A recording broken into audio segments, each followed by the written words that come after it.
O prazer da fala. Senhor presidente, senhoras senadoras, senhores senadores, telespectadores da TV Senado, os que nos acompanham pela Rádio Senado, pelas redes sociais. Mais uma vez peço justiça e liberdade para o presidente Lula. E hoje quero falar que temos assistido inteiramente assombrados à revelação cotidiana de uma série de episódios dantescos urgidos nos porões da Operação Lava Jato. Dia a dia, uma rede de veículos de imprensa, encabeçada pelo The Intercept, divulga um capítulo sórdido desse que é o maior escândalo jurídico brasileiro e, sem dúvida, um dos maiores do mundo. Uma trama de caráter messiânico, fundada no culto à personalidade de alguns agentes públicos que, se julgando acima do Estado de Direito, vendiam o falso propósito de limpar o país pelo expurgo daqueles que eles apontavam como um mal a ser eliminado. Um enredo de terror com tons típicos do nazismo. A verdade é que esses falsos puritanos foram todos pegos em seus próprios pecados. Foram consumidos pela fogueira das vaidades que eles mesmos acenderam. A Lava Jato, de redentora da moralidade, depois de ter cumprido um papel relevante no combate a práticas de corrupção no Estado brasileiro, virou agora o maior caso de corrupção da história do direito pátrio, em que o Estado juiz, representado pelo Poder Judiciário, e o Estado acusador, representado pelo Ministério Público, selaram um casamento promíscuo e criminoso, criando um poder supraestatal para trucidar o devido processo legal e promover a célere execução de penas de desafetos políticos. Sérgio Moro, como juiz, chefiou diretamente o Ministério Público e a Polícia Federal em Curitiba, rasgando a Constituição e todas as normas jurídicas vigentes para alcançar os objetivos que queria. Com o pretexto de combater a corrupção, a Lava Jato agiu de forma deplorável, foi corrupta, transitou fora da lei para perseguir o que julgava ser fora da lei. Atuou da mesma forma que os criminosos que dizia condenar. Na condição de magistrado, Moro solicitou operações policiais, determinou a substituição de procuradores, mandou que o Ministério Público atuasse em determinadas linhas de investigação, solicitou antecipadamente a inclusão de documentos em peças que ele iria julgar, revisou petições que somente depois seriam incluídas nos processos. Tudo isso coordenado fora dos autos, em diálogos privados, criminosos, que só agora vêm à luz. Com adversários como Lula, Moro foi implacável. Conduziu o ex-presidente sob vara para um depoimento, num ato deplorado pelo mundo jurídico, sem que Lula nunca tivesse se recusado a depor. Mandou apreender o tablet de seus netos e o celular de Dona Marisa.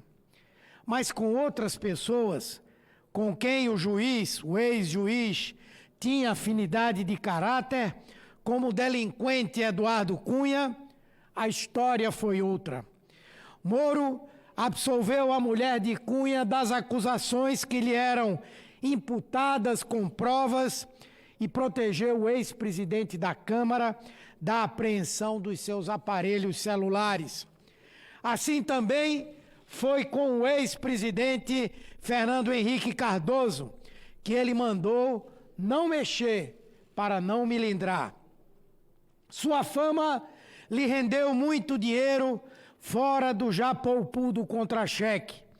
Moro deu palestras que sequer declarou ao imposto de renda.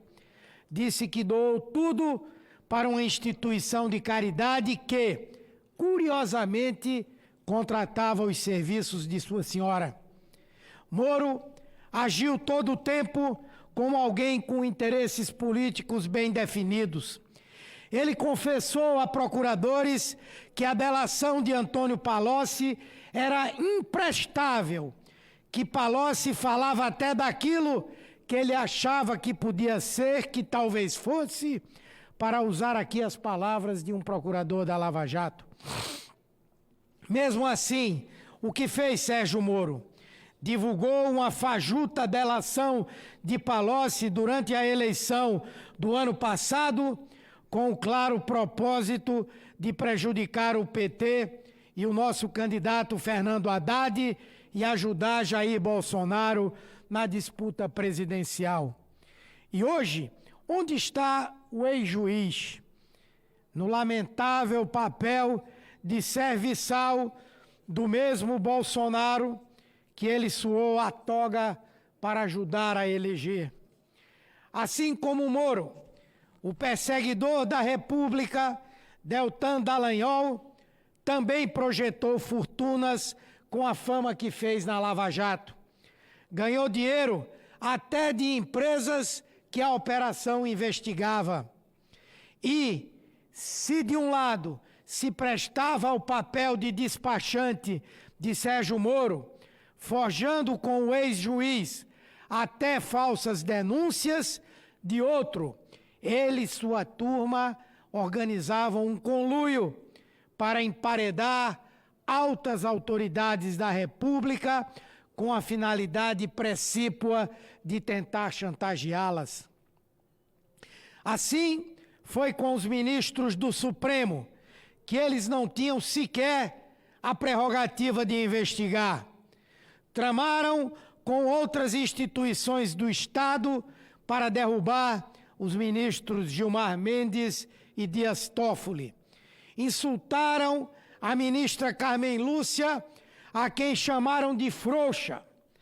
Articularam movimentos de extrema-direita para atacar membros da Corte e nem mesmo a Procuradora-Geral da República, chefe deles, chefe do Ministério Público, foi poupada pelos seus subordinados que dela disseram, abre aspas, o barraco tem nome e sobrenome, Raquel Dodge, fecha aspas. Enfim, essa é uma turma que rasgou o texto constitucional e se colocou acima do Estado de Direito, que criou até mesmo uma fundação bilionária com recursos desviados da Petrobras, totalmente à margem da lei, para financiar projetos de cunho pessoal e político. Grandes nomes mundiais do direito, muitos deles com um histórico invejável de combate à corrupção, como a jurista americana Susan Rose Ackerman, admirada por Dallagnol, se insurgiram contra essa escabrosa armação montada no seio do Estado. Juntamente com outros dos maiores especialistas do mundo em combate à corrupção, ela assinou um manifesto em que pede ao Supremo Tribunal Federal a imediata libertação do ex-presidente Lula e a anulação do seu processo. Não é dúvida para qualquer pessoa de compreensão mediana de que estamos vivendo um momento extremamente disfuncional da nossa democracia. O devido processo legal foi eliminado. As garantias constitucionais foram eliminadas.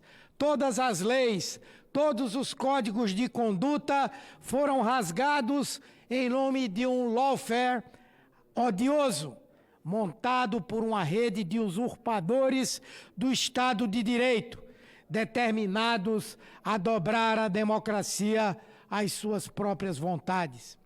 Isso é inaceitável, e as instituições no Brasil que foram maculadas por esses maus agentes têm a obrigação imperiosa de reagir a eles. O Supremo Tribunal Federal, a Procuradoria-Geral da República, o Conselho Nacional do Ministério Público não podem se intimidar diante desses mitos carcomidos, diante desses falsos profetas. É preciso que eles respondam, dentro da lei, por todos os crimes que praticaram sob a proteção do Estado.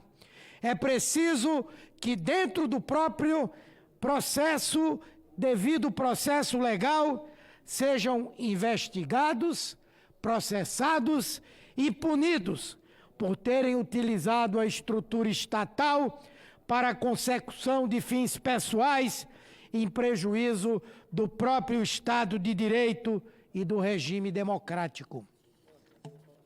Não pode Sérgio Moro ter praticado os atos ilícitos que cometeu e seguir como ministro de Estado da Justiça e da Segurança Pública, subordinando inclusive a Polícia Federal, que deveria investigá-lo. Ao que parece, aliás, essa turma da Lava Jato segue agindo nas sombras a todo vapor. Quando as mensagens vazadas começaram a ser conhecidas, eles acusaram hackers sofisticados e até uma possível conspiração russa por trás de tudo. O argumento era o da desestabilização da Lava Jato. Uma operação tabajara midiática foi montada e não chegou além de uns golpistas de cartão de crédito de Araraquara. Mas foi o suficiente para Moro tentar chantagear altas autoridades com supostos conteúdos de vazamentos que ele tinha em mãos e que prometia destruir à margem da lei novamente. Depois, houve a tentativa de transferir o presidente Lula para um presídio comum, medida repudiada até por seus adversários e derrubada no Supremo Tribunal Federal por 10-1. Na sequência, um novo e ridículo vazamento à imprensa tentava associar o PT ao PCC, algo tão absurdo que foi logo refutado pelo promotor do Ministério Público de São Paulo, mais especializado em crime organizado. Agora vem uma outra delação de Palocci, aquele mesmo condenado de quem Moro considerou a fala como absolutamente inútil.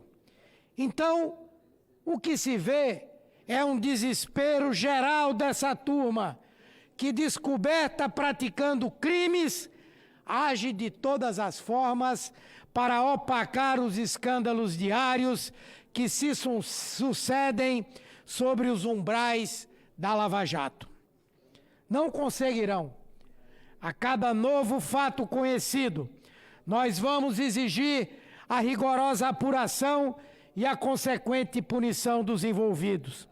É incabível que Deltan Dallagnol, diante de tudo o que já é conhecido sobre ele, continue à frente da Lava Jato, eventualmente destruindo provas que poderiam incriminá-lo. Isso é inaceitável e o Conselho Nacional do Ministério Público precisa agir urgentemente. O Brasil está dotado de mecanismos de combate à corrupção eficazes que nada deixam a dever aos países mais desenvolvidos do mundo. Muitos deles foram legados pelos governos do PT, como a Lei da Delação Premiada, a Controladoria Geral da União e a autonomia da Polícia Federal, bem como o respeito à independência do Ministério Público, que hoje Bolsonaro ataca vivamente. Mas não é admissível que, a despeito de se combater a corrupção, o Estado seja corrompido por maus agentes que rasgam a lei para atingir objetivos, a imensa maioria deles de caráter pessoal, como temos presenciado. Isso é uma prática de países totalitários, de países fascistas, nos quais a lei é deixada de lado para que os agentes tenham saciadas as suas vontades.